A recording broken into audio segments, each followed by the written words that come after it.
Good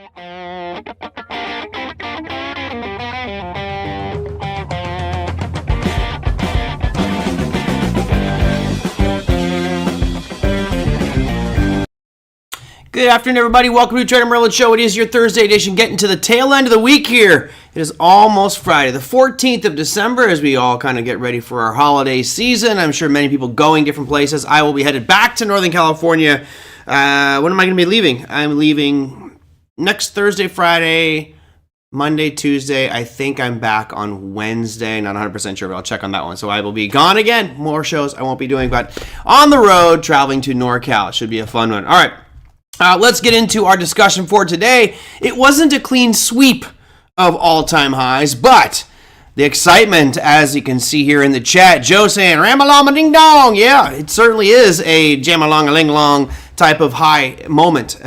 Granted, it's for one of the indexes that I don't really care for. As you guys know, I don't really talk so much about the Dow Jones Industrial Average because personally I feel like it's a totally skewed index, right? It's a price-weighted index, so the more expensive a stock is, the more impact it has, therefore less incentive to do stock splits. Plus, it only has 30 components in it.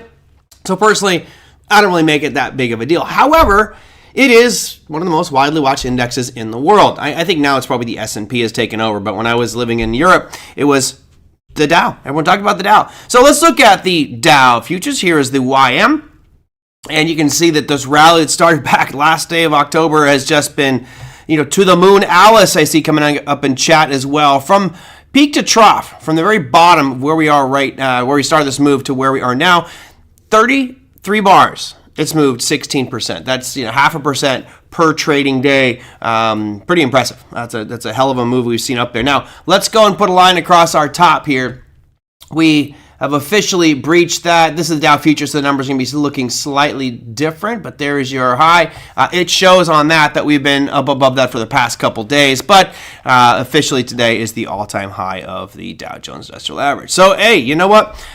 William says, hi-ho, silver away. Yes. Yeah, that was a good one. We'll talk about silver here in just a second, but this is really the big story is these all-time highs. And before on Monday when I was looking at my charts are all screwed up, the numbers seem weird to me. Now once we got that fixed and the adjustment setting on TradingView has been switched back, pretty impressive. We are right there. It's kind of hard to think that we wouldn't break those, especially given the psychology. I mentioned it yesterday where you have this kind of belief system and the talk track by media is that we're going to hit all-time highs. So I'll give you an example. I wish I could play it, but I think CNBC may actually ask me to pull it down if I play it on the show as a copyright protection.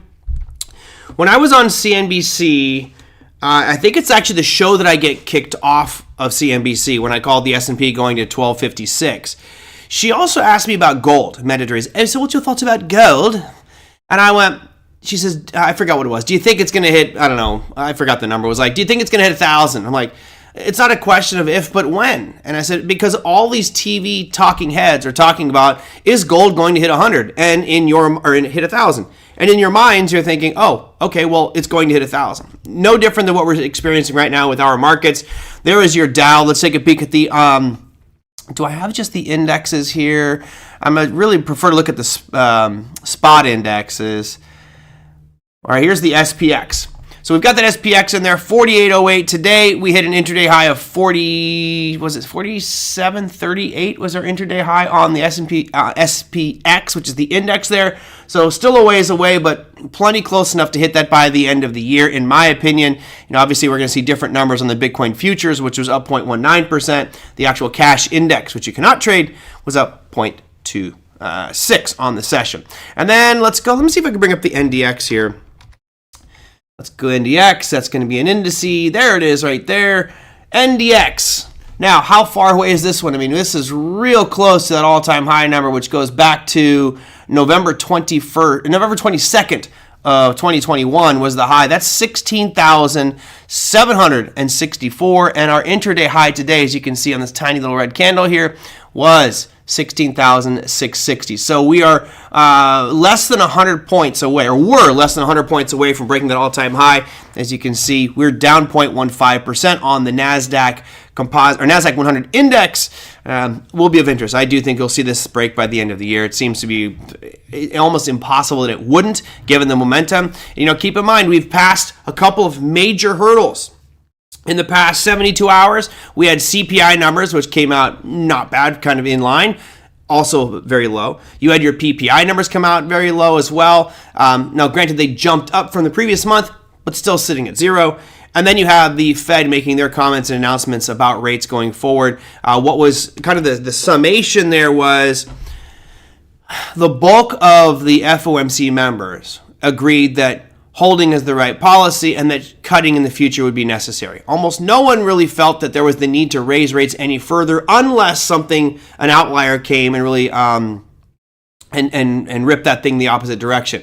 So for right now, I feel like this is going to be a holding pattern. We'll probably start to see rate cuts happen next year. I did not see, let me check today, I did not look and see what the Fed Funds Futures had done since the rate announcement. They just didn't update this Fed Funds Tracker watch tool. So let me go out here and check real quick just to see how much we shifted. Oh, wow.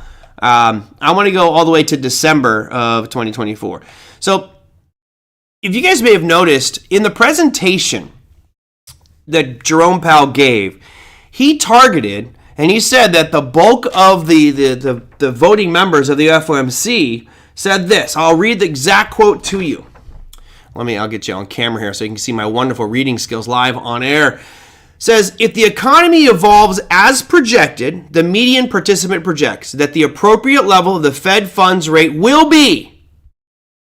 You guys tell me, judging by this chart right here, what do you think the expectations are? And this is by traders. What you're looking at here is the traders' anticipation of what rates are going to be. So based off that, what would you guys think? I'll zoom in here just a little bit so you can see the numbers maybe more clearly. It looks like the median expectation of traders out there is we're going to be between 3.75 and 4.0, right? So basically under 4% on the Fed Funds Futures. Based off the comment I just made, what would you think that the Fed is announcing? What are they laying out there for themselves and saying, hey, this is where we think we're going to be? Kind of interesting. So it says, the Fed funds rate will be, according to their median expectations, 4.6%. Hold on a second. 4.6% is right up here. I don't know if you guys can see my cursor, but it's up this 0.09% chance. Basically, nobody thinks we're going to be at 4.6%. Everybody thinks we're going to be much, much, much, much lower than that. And I think that that's really interesting because it's telling us right now that the markets are already pricing in a lot more rate cuts. If we don't get those, that maybe would put some pressure on this market because we're not getting that, that gas pedal back to the economy. I don't know if that makes sense to everybody out there. Yeah, exactly. Sandbaggers. I think the Fed, it's either one of two things. It's either that these traders are much more astute and way more connected and kind of know that these are going to be the numbers. Or, as Big Eb says, it's the Fed sandbagging and putting a high number out there. So when they do cut to 4%, which the market is expecting, you're going to see a huge surge up in our equity market. So this is an interesting one. Memon says, money printers go burr. I think maybe not. I don't think that they'll print more. I don't think that they're going to continue to buy mortgage-backed securities and bonds like they have in the past. They need to unwind that portfolio. As they've mentioned, they've already sold off $1 trillion worth of assets. I think that's going to continue. So I don't necessarily see them printing more. You guys tell me, Mamon and others, what would need to happen to see the printing presses turn back on? Right? To all of a sudden have Jerome Powell just sitting there just cranking that thing and money just flying into the economy again, we'd have to have some things happen. What would it take to see that printing press go on again and money flood into these markets? You guys tell me. And it's important to think about that because I have talked to a couple of people who have expected that the Fed's going to start spending money like crazy again. There's honestly no need for them to do that. If the economic data is sound. Hello, Joe. If the economic data is sound, which we looked at the data yesterday, and of course every day on the TraderMerlin show, I'm looking at that economic data because I think it's so critical to us. If that data stays steady, there is no need for the Fed to go and create a ton of stimulus out there. Now, would they be doing things like buying mortgage-backed securities? I think so. I think they might do a little bit, but they need to unwind that balance sheet because their consumption of bonds and securities has skewed the markets, in my opinion. It's created bubbles, which are deflating, not necessarily popping, but those bubbles have deflated a little bit. So let's see, what do you guys say here? Naum says another virus. Oh, heaven forbid we don't get something like that again. That was the biggest, I don't know. I'm beyond frustrated with that whole thing. So a lockdown. So John, I think that you're saying that would kind of tie to another virus. Now, if we did have another situation like that, and please, let's not get one of those. That was just such a waste of time of our lives being on lockdown. Then certainly it would not just be the Fed that did some stimulus to help save the market, but we get a bunch more government spending. So at this point, I think it's going to kind of hold off a little bit. Den says a bank collapse. Yeah.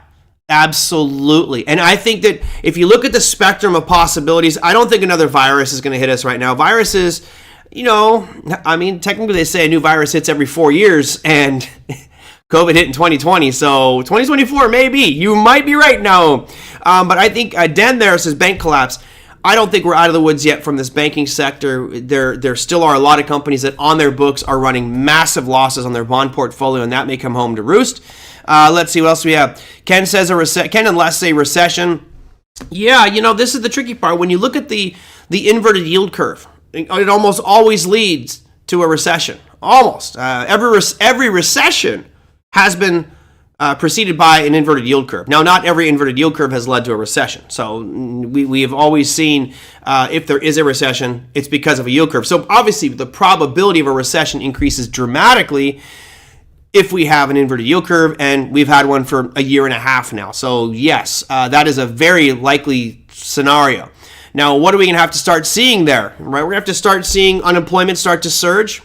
We really haven't seen anything like that. Matter of fact, I'd say it's the contrary. You have a robust job market where employers are out there going, we need employees. Now, maybe it's just people being lazy and not wanting to take these low-paying jobs, but there's plenty of work out there for those who choose to get it. So if we go into recession, we'd have to see unemployment start to rise. You have to see GDP collapsing, and honestly, the last few quarters of GDP have been pretty decent to the upside, showing growth. You'd also have to have really high inflation.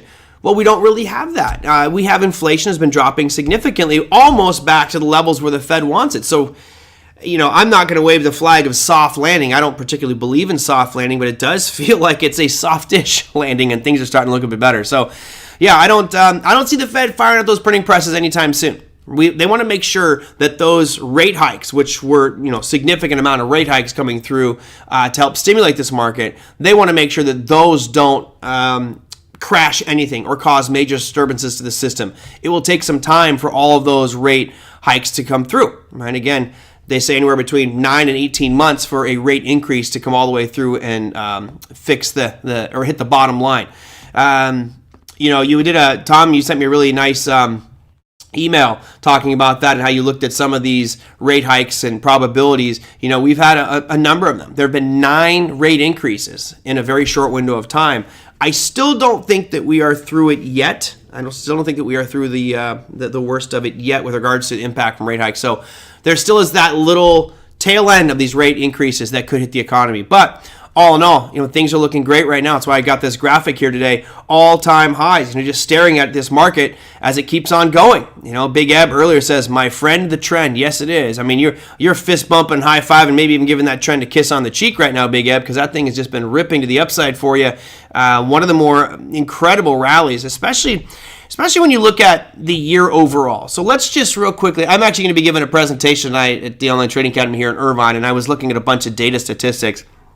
Let's look at something like the Russell 2000, right? If you look at the Russell 2000 for the year, it's really interesting the sheer gains that it's posted. So let me go here and show you the gains from there to where we are right now. And again, the year is not done. You're up 12.99% for the year, which, that's good. That's certainly beating the historical averages. But what really blows my mind, it's 12.99% for the year, but if you look from these low points, when we actually were saying there's your buy point on the Russell to where we are right now, that's a 24% gain in just 33 bars. That's like 0.75% gain per day. That is absolutely astounding the way that's rallied. I'm not sure why this has moved up here. No, but on the show, unfortunately, I did not stay in my trade. You guys know that on this day right here, that dead low, I'm not pulling a Sam here and hypothetically saying it. You can pull back the show and see it. I said this would be a good time to buy the Russell. I bought the NASDAQ instead. I wrote it for 2 days because I didn't want to hold it through an FOMC announcement. And boy, did I miss out on a huge move on that NASDAQ and the Russell as well, which is continuing to move. Now, that said, take a peek at where the Russell is at right now. Right, we've been in this sideways box since June of last year. A year and a half of sideways action, and all of a sudden in the last 2 days, you've seen a monumental move up in the Russell. We'll just calculate out those last 2 days. You've seen a 7.19% increase in the Russell. Insane. And where's it running smack into? Right into the top of that yellow box, which goes back to your highs from August of this year. Now, normally, I will say this, normally, I am looking at that level going, oh man, I can't wait to short this one. We're range bound. We're popping in that overhead ceiling. I want to go short. I desperately want to short the Russell. However, I've taken some good hits in the last couple weeks on some positions that I had. I don't want to take any more losses away from my gains for the year. So while I'm looking at this chart going, man, I really want to short this one, I've got a couple weeks left. I'm leaving it alone. I don't plan on making any big trade. Maybe a small amount, a couple of contracts, but I really don't want to rush into anything. I do feel like this is going to rip through that overhead ceiling on this Russell, which was your third place finisher today, by the way, up 2.6% on the day. Just incredible what's going on with the Russell. So, off on tangents, but let me go back here through the bottom. William says consumer debt is at an all-time high. Yeah, it is, and that's concerning as well. You're seeing more and more people leaning on their credit cards. I encourage everybody I talk to make sure you do not carry a balance on your credit card. Pay it in full every month. If you're carrying a balance on your credit card, it means that you have miscalculated your income, your expenses, and your liabilities, and you need to go back and rethink your spending. You should not be running in the negative every month, and if you're carrying a balance, that means you're running in the negative. Always pay that thing off, otherwise you will just give more money to Visa than you want to. Liz says a new Black Swan event. Yeah, that could be, but remember, we don't know what that's going to look like.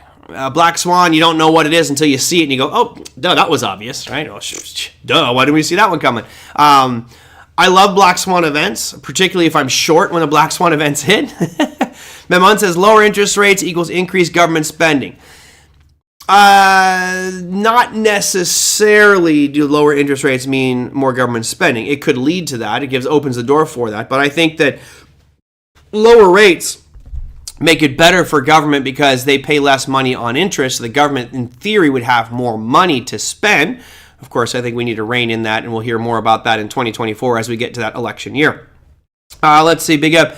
Small and mid cap should outpace the others next year. No 40% gain for the NQ in 2024.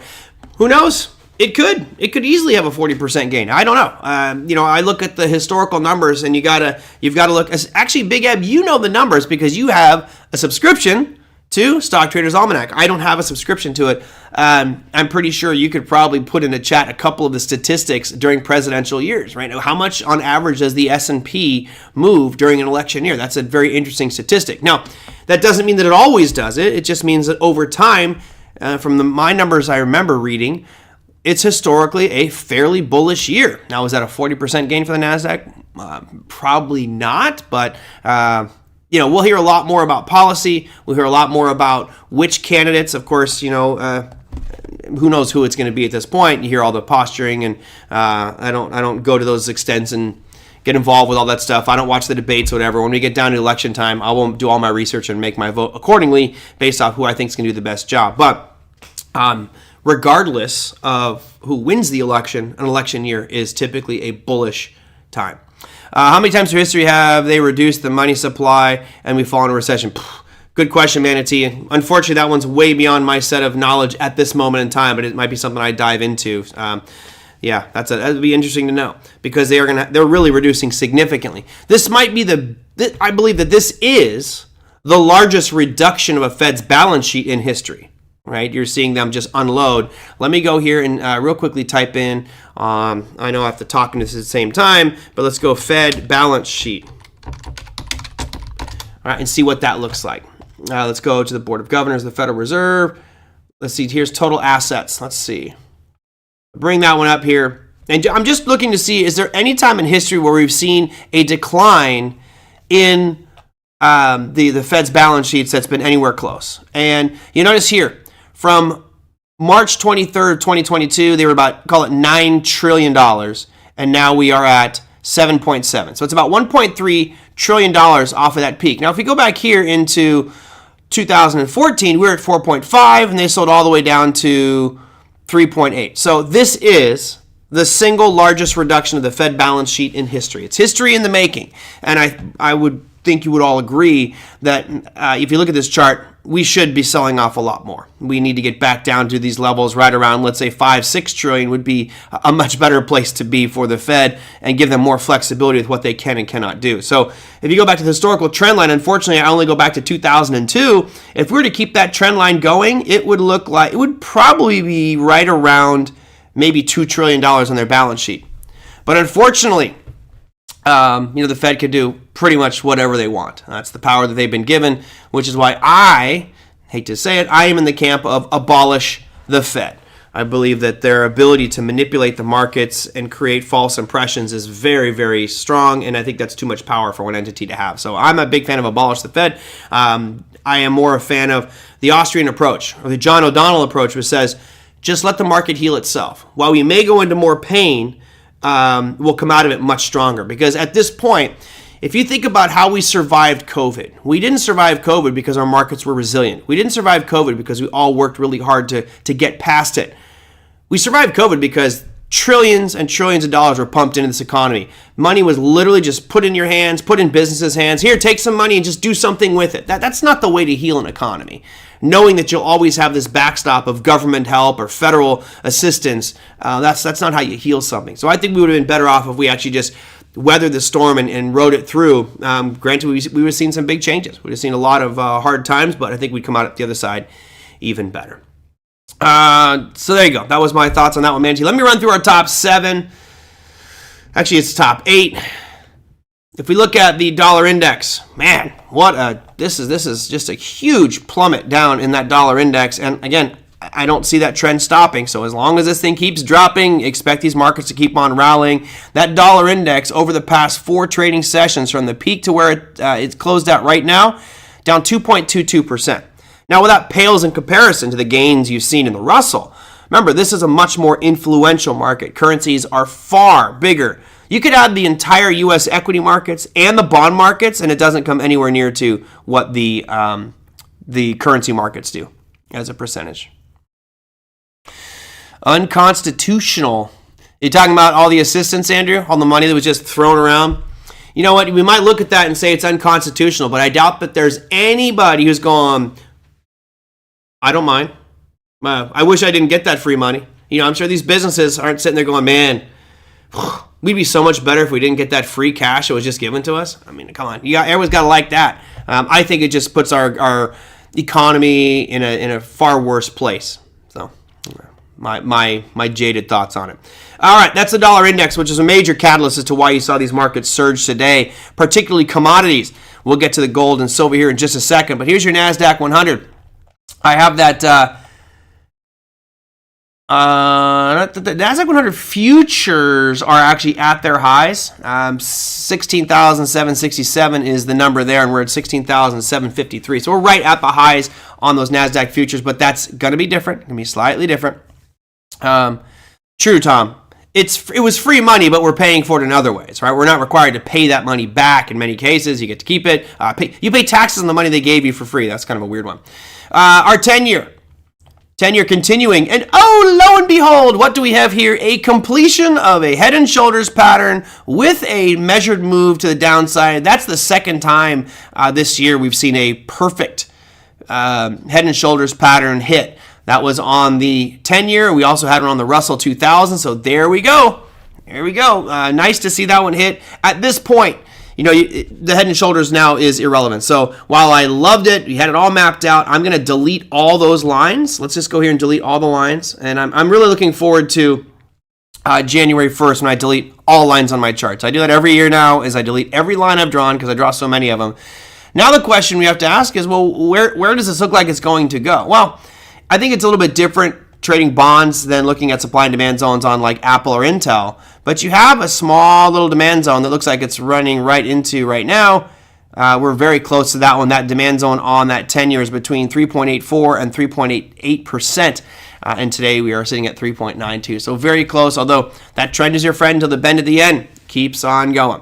Tom says, the gas pump, the habit, and all other inflation. Correct. We're paying for it there, but you're not actually like giving the cash back, right? It's not like you got this short-term loan. And, when people got that $1,200 check, I thought it was hilarious that people received this $1,200 check, and like the day those checks were released, Walmart ran huge full-page ads talking about how they can get this 86-inch flat screen for $1,200. So like the same price as people's stimmy checks. It's like, come on, man. It certainly helped. It certainly helped cryptocurrency. I think a lot of people actually bought Bitcoin with cryptocurrency, with their stimmy checks, and all in all, did well. Okay, yes, you're right though, Tom. We are going to pay for it one way or another. I think that astute market observers know that. The average person doesn't know that. They're like, oh, I got a free $1,200 check. I said, yeah, you're going to pay for it somewhere else. Plus, we got that huge surge in inflation. And right now, while the commodities or at least oil was falling sharply, we may see that start to tick back up here, and that could cause some issues with inflation. So let's look at those numbers. Bitcoin on the day, unchanged. Nice to see a big jump back up and eating away or regaining some of those losses we saw on Monday's session. So all in all, I'm happy with Bitcoin. It's only down 0.16%. So far this year, it is your best performing market component. S&P 500 up 0.28%. There's that overhead red line at 48.08, which is that all-time high. We got real close to it today, hitting an intraday high of 47.91. So really, we were only 16 points away from hitting that. We were up 13 points today. That means we might very easily get to that all-time high here by, who knows, maybe even tomorrow. But certainly, if this trend continues next week, we'll see if it actually stalls at those all-time highs like it typically does. But I think momentum is just too damn strong. All right. Top three, podium time. I already talked about this one. Hey, good to see you, Joachim. 6:30 in the morning. You glutton for punishment for joining our show today. I appreciate that, Joachim. Good to see you. Say hi to your wife for me. Hope you're having a good time out there in Guangzhou. Do you speak Mandarin or Cantonese, Joachim? It's always been one of my dreams to speak one of those languages. It's funny. One of my idols, we all have idols or people we look up to. One of my personal favorites is a friend of mine from Italy.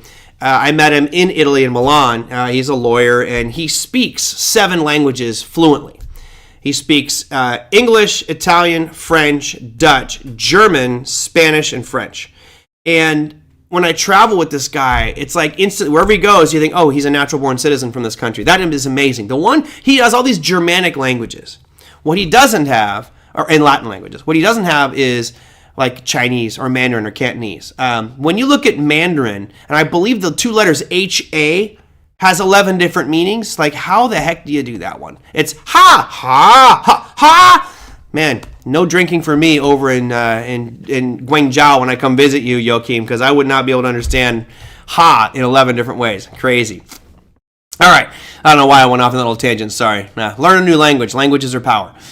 I'm almost at the top. Gold. Ooh, I love it. I'm just bummed that it didn't get. Just look at my demand zone on gold. It was so close. We're so close to it. I hate that as a trader when you have a level mapped out. It comes right down to it and is like a couple ticks away and then rips out of it like it did here. I wish. It was so amazing. Great move up in gold. Of course, that's driven by this plummeting dollar right now. Gold was up 2.38% today, closing at $2,044 as we speak. But while that's great and all, check out what silver did. While the fall in silver was amazing, the last couple days for silver have been absolutely huge. In the last 2 days from the bottom to where we are currently right now, 7.46% move up in silver, and that's almost as much as the Russell 2000. Pretty amazing move up for SLV. Of course, I'm hoping, fingers crossed, that we will close below 22.50 tomorrow. That's what I want. I don't want some of my silver to get taken away. But all in all, I'm very happy with what's going on with SLV, particularly since it had that huge slide from 23 and a quarter all the way down to pretty close to 20.75. Pretty substantial decline there in that silver chart. All right, and last one.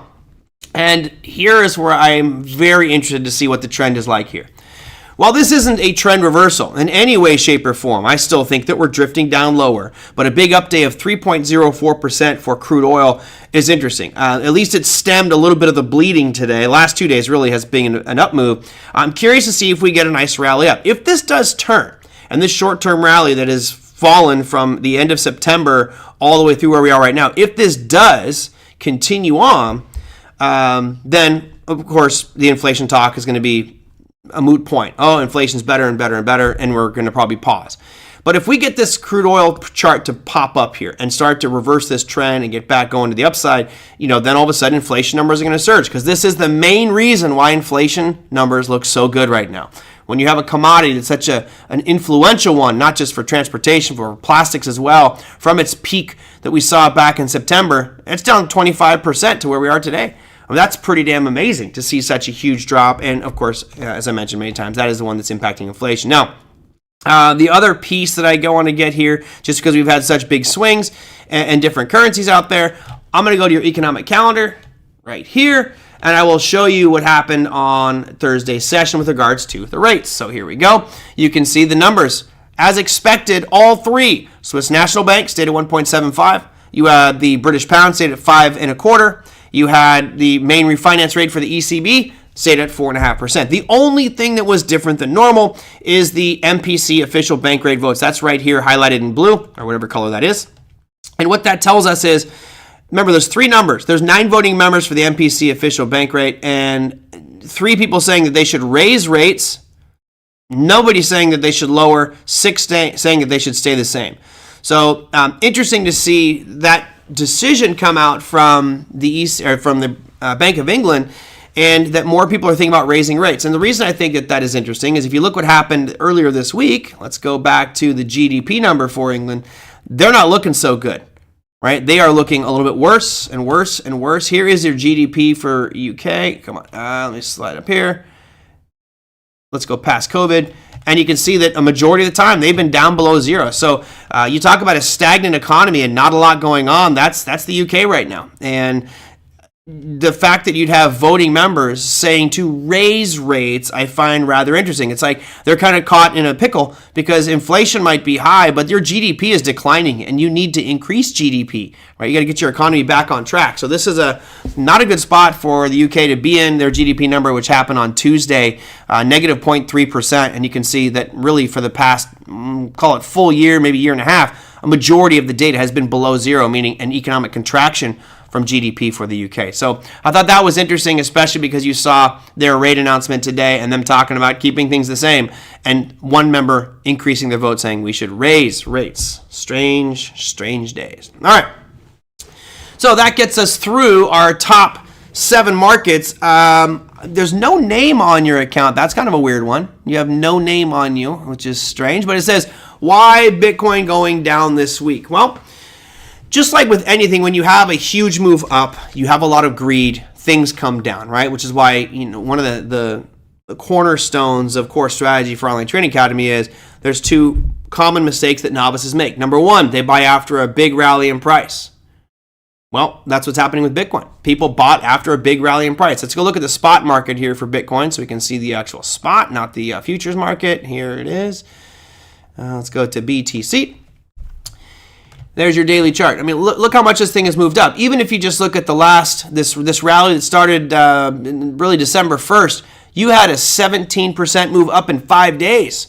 Now, I'm a big fan of it because obviously I'm long Bitcoin and I will continue to be long Bitcoin. And I do think that this is a reflection of institutions buying Bitcoin, getting ready for that spot Bitcoin ETF, which now people are saying will be in January of next year. That's just, accumulation. Now, when you have big accumulation like that, typically you get a pullback. If you go back to the lows we saw back in September, Bitcoin's up 78%. It's been one unbelievable move and great. So it's bound to happen where you have something that's overextended. We looked at this yesterday with Bollinger Bands, but I know some of you guys like Relative Strength Index. All right, let's go look at RSI, or I prefer stochastics, but look at RSI. If we had on RSI, it was telling you it was overbought as well. Right, you actually have a bearish divergence going on right now, which means potentially more downside move. But if you look back here on December 3rd, it was telling you that Bitcoin is overbought. So we were overextended. Everything that moves up is going to move down, and you're going to have these impulse and corrective phases that go on with price. So really, that's why Bitcoin did what it did. It was just overextended. You had a small pullback for a period of 1 day. You had a 1 day pullback that was substantial, but now all of a sudden it feels like it's righted itself and slowly drifting back up.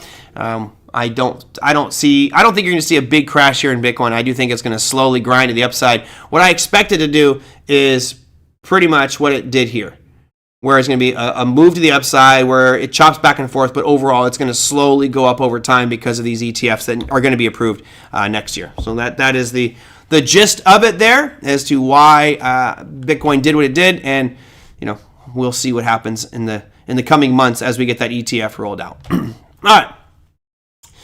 So let me go to some other listener questions here. I covered what I needed to get into, which was no, we got one more thing. Let's go look at your earnings calendar just so we can see what happened out there today, because Costco reported earnings. They reported earnings. They beat earnings, and so did Lennar. So Lennar actually had a much bigger beat. They beat earnings by, see, that's why I don't like the beard. I sit here and rub my beard while I'm talking. Lennar right here beat by 11.42%, a pretty significant beat on their earnings announcement. Now, granted, it's only a $39 billion company. Obviously, Costco is much more influential with $278 billion company. They beat earnings, coming out with $3.48 per share. Expectations were $3.45. So what did that do to the price chart? As you can see, it says up 0.99%. Well, let's go look at COST. 1T will do, and I am going to add in your 5-minute time frame. So on the day, it was down 1.75%. Then in the after hours, it's been up 1.54%. So we're gaining some of those losses. All in all, your earnings counter that you just saw was wrong with the data. If you go from the previous day's close to where we are right now, it is just slightly down. But there's your Costco on earnings. Started off really weak this morning. It was selling off pretty much all day. Earnings come out. They beat earnings. And you had massive swings. Remember, this is why I call them the popcorn trade of the day. Maybe I'll use my wonderful graphic that I have here. Thank you, Tim, for the graphic. But notice that move on the chart. It looks very similar to what you are witnessing on this one right here. You have that wild swing up to the tune of 2.57% move up in about 15 minutes. And then as earnings came out, it fell 4.02%. And from those lows, we are now back up on that after-hours swing, 3.17%. So that's the popcorn trade of the day. Big swings, big fluctuations. Stay away from earnings. That's why. Too dangerous. Okay. If you guys have more questions, type in the chat. I've got a few more minutes here, and then I need to wrap up. I'm going to go. I have a lot of materials to build for my presentation tonight at OTA. There was one question that came through from Swazi. Swazi says, I'm starting to get quite interested in the VIX with the extreme low levels it is currently at. I have not traded it before, so do you have any tips on the best way to trade it and what product? I do not. I do not trade the VIX. I've noticed that there's a ton of derivatives out there. It's not something that I've traded, so unfortunately I can't really help you with that one. There are a lot of derivatives out there. There's TVIX and VIXX. There's a lot of different ones to choose from. There's short-term VIX, intermediate, long-term VIX. I personally just don't trade them. Now, that said, excuse me, I like what you talked about there, which is I'm looking at that long-term perspective of it, and it's so low. Is VIX going to go to zero? No, it's not going to go to zero. It used to be that the numbers were between 20 and 40, right? If it was above 40, that means the markets have been crashing. If it's below 20, that means the markets are just surging. Well, it's kind of shifted over the years, and personally, if you were looking to buy the VIX, I would wait for it to drop to single digits. If it gets to anything under 10, I think you're probably in a good position to start building a position in the VIX. Now we're close. We're at $12 or 12.47. A little bit of a move up today in the VIX, but all in all, that trend looks pretty weak. I don't trust the VIX. For those who don't know what it is, it's considered the fear gauge for the market. And when I say fear, it basically represents the puts and calls on the S&P 500. So if you have a whole lot more put buying going on, which means people buying protection, then you'll see that VIX surge. If you have a whole lot more call buying, which means people are euphoric and think prices are going to go up, you will see that VIX decline like this. So right now, it's calls. People are buying. No one's interested in buying puts right now. As you can tell by this VIX here. They're just really, really low. Complacency. People aren't fearful about anything in the market at this moment in time. So all in all, yeah. All right, let me see what's going on here. My chat is all wonky. There we go. Excellent. There we go. My chat was frozen, so let me see. Big Eb says BTC up 142% year over year, and it drops 5 to 10%, and people want to know why. Exactly right. I think at some point, you will see Michael Saylor's name written in collegiate textbooks. And we've talked about this a bunch, and what he's done with his company MicroStrategy, MSTR. In hindsight, it's one of those brilliant moves in the history of financial markets. He is issuing debt of MicroStrategy. So they're going out, they're trying to raise money. So they will sell bonds. And they sold, I think it was $600 million worth of bonds. And they were offering, I believe, 6%. So you could buy these bonds from MicroStrategy. Essentially, you're loaning them money, and they will pay you 6% for that loan. Well, what he did is he went out and he just bought $600 million worth of Bitcoin. And he's been buying billions of dollars worth of Bitcoin. And you're like, well, why would he do that? Because, as Big Eb knows, as well as I do, the average rate of return on Bitcoin since inception is about 140% per year. So here he is loaning out or borrowing money at 6%, and he's earning, let's say, 140. Great math decision there. I mean, I think we'd all agree, if you could borrow money at 6% and then lend it out for 140%, winning scenario. And you look what's been going on with MicroStrategy. I mean, you go back here, it was $129 in January of this year. You want to talk about one of the biggest market gainers for the year? People are like, oh, it's Apple, it's Intel, it's Cisco, it's Google, it's Netflix, it's Nvidia. Guys, 345% gain for MicroStrategy since January 1st. That's nuts. That's might be one of the best performing securities. And what does MicroStrategy do? I don't think most people know. It's a technology firm, but who cares? They hold more Bitcoin than any other company on their balance sheets. Oh, okay. Prem Navas. Okay, Prem Navas. It's weird. Usually it shows someone's name next to it. So there we go. Let's see what else we got. Gold today, buy or sell? Well, we'll look at that chart. I am a believer that you don't buy after an aggressive move to the upside. Technically. Okay, now let's put aside my emotions, my feeling, my love of gold. I love gold. Not like Scrooge McDuck love. I'm not going to build a swimming pool full of gold coins, although that would be pretty damn cool. I love gold. I love silver. I prefer silver over gold. That's why I have such a big position I'm currently holding in it. However, you look at this chart right here, and granted you have some issues with the way these candles are formed. There's a rollover issue, but you are right in this area of supply on gold, which goes right here. Bam. And you are dead center in it. We did tiptoe through it, that tail went through. So, if anything, there's a potential short opportunity on gold at this point, but I'm not going to short it. I don't think you should buy it right now either. I think you should sit on your hands at this point. Are we full? I would not be buying gold right now, even though I do believe it will go up over time. It had a huge move up over 2 days. I feel like you'd be chasing it. Let's look at GLD, which is the gold ETF. You have a spinning top today, which is usually a hesitation moment. I don't know. I would hold off right now. I don't think that is the buy point right now for gold. I would wait.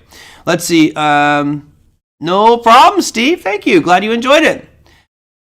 He likes big bets on one investment. But when are you planning to teach again in Irvine? I don't know, Chio. They schedule me. I think sometime next year. I know I'm teaching up in Westwood. I'll be teaching up in Westwood in California.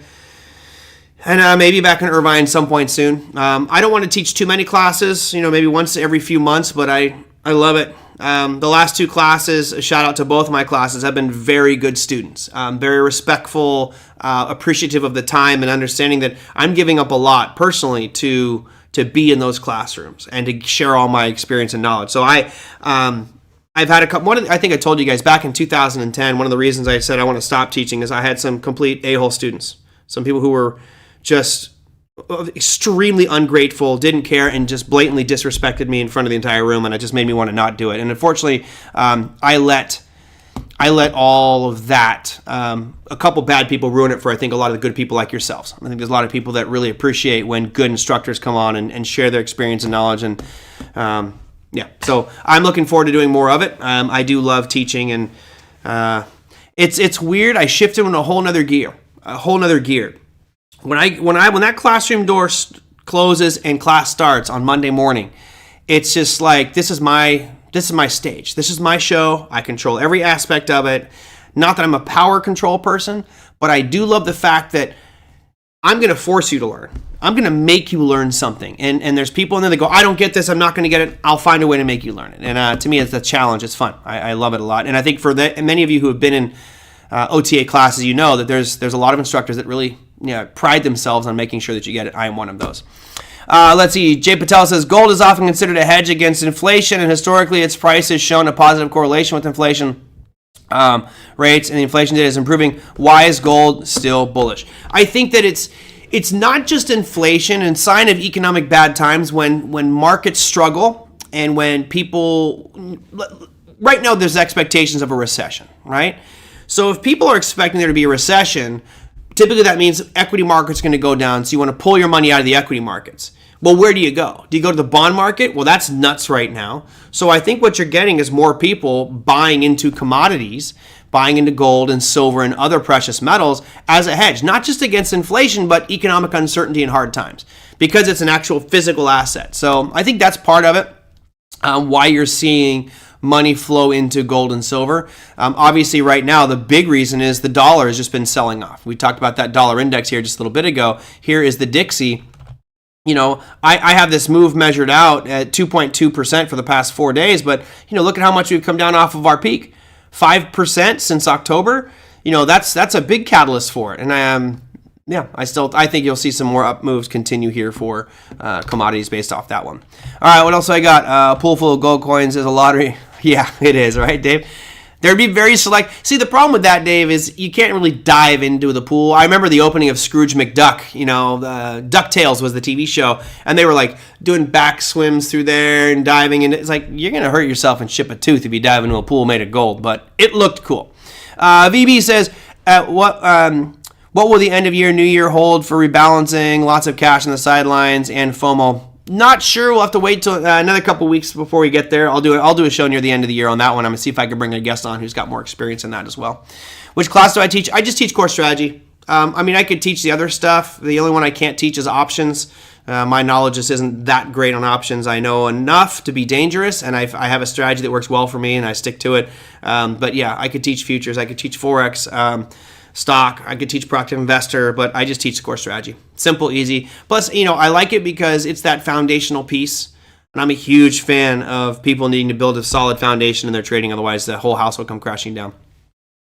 I don't think it has been below 8. If it gets below 10, right? That's what I'm saying. If it gets to 9.99, then I think you're safe, either buying VIX or starting to think about the equity markets as a potential short. Tom says, I can help out with the classroom control if you like it. I oversaw 4-year-olds in children's church back. That's a tough one. A room full of 4-year-olds, sometimes that might be a little bit much. When I taught at university, I had 46 students in a classroom that had 20 computers. And actually, that was easy. They were just amazing, amazing students. Okay, let me wrap this one up. I didn't realize you're all going to get hit with an ad in about 22 seconds. And unfortunately, I can't wrap up the show that quickly. I was going to. But I can't get that one done in time. So you're going to get an ad here in about 15 seconds. I'll stop when it gets there. So your economic calendar for Friday, we're still not done with economic data, guys. You really have a ton of manufacturing and services numbers coming out tomorrow. Here comes your ad right now. I'll just keep on going. I think the ad says ads inserted. No clue what that means. Hopefully, Pepe, you didn't get another Little Caesars ad. I get weird ads. It's bizarre when I watch this stuff. So you have flash manufacturing and services numbers coming out tomorrow. If you're trading the euro or the British pound, be very careful. As you can see here, lots of moves happening with the euro. You have France, you have Germany, you have the EU as a whole, you have the UK coming out, all with flash and services numbers. And then you have flash services and manufacturing numbers for the U.S. as well. That's at 6:45 in the morning. So 15 minutes into the trading session, expect there to be moves. And then also Empire State Manufacturing Index. So we're getting a huge look at manufacturing and earnings manufacturing services for the U.S. markets tomorrow. Now, we can go to that earnings calendar, but Fridays typically are boring. No different on this one. You have Darden restaurants. That's pretty much it for the U.S. side of things. There's a lot of international banks, but I typically don't talk about those because they don't give a definitive earnings time. All right.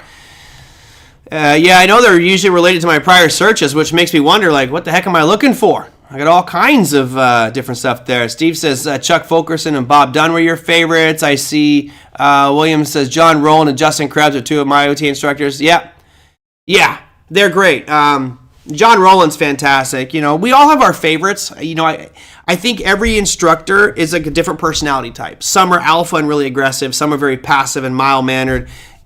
You'll find an instructor that fits you. Tom, I'm curious, who's your favorite? You haven't had a class with me, so you can't say it's me. But, I would say that my favorite instructor, it's really tough. I've watched a lot of them. I would say that my personal favorite, because just of the sheer wealth of information that I learned from that individual, is probably Scott McCormick. Scott McCormick is just got so much in his brain that I wish that I knew. And, every day I'm trying to learn more and improve. I don't know everything about the markets, as you guys obviously know. And I think you're in that same position. You're sitting here trying to learn more and more about these markets. Corey's great. Yeah, Corey's a good one. There you go. Yeah, hit that like button. It helps out. Like button is broke. There has to be more than 4 thumbs. Only 4 people gave me thumbs up, huh? Brandon Wendell, David Warner, right? You got a lot of... Katut, it's just because you have a crush on David Warner, isn't it? It's just you have a crush on him. Doesn't make him a good instructor. I'm kidding.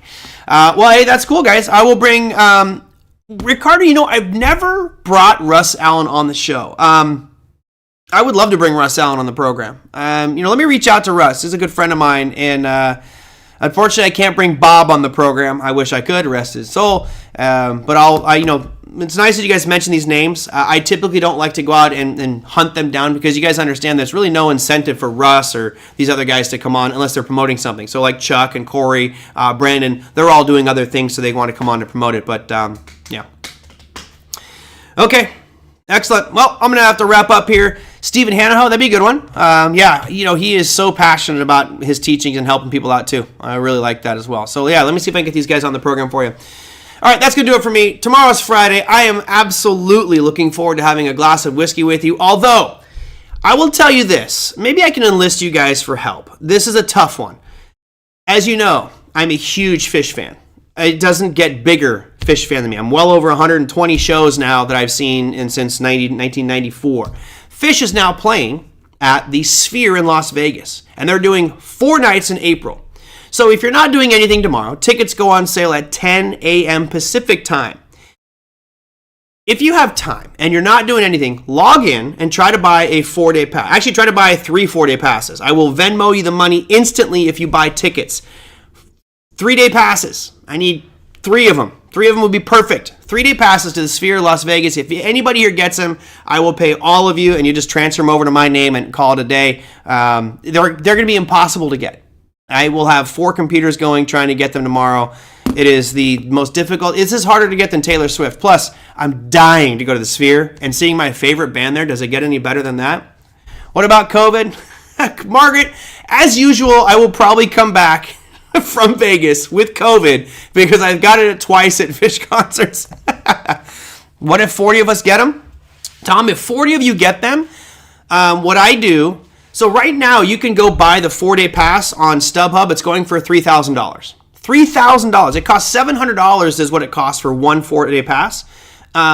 You could go and scalp those if you wanted, but I don't do that. I have hundreds of friends that will not be able to get tickets. What I would do is I would buy those from you, and I would give them to them at face value and give you guys a little bonus as well. But if you can get them, good luck. I will.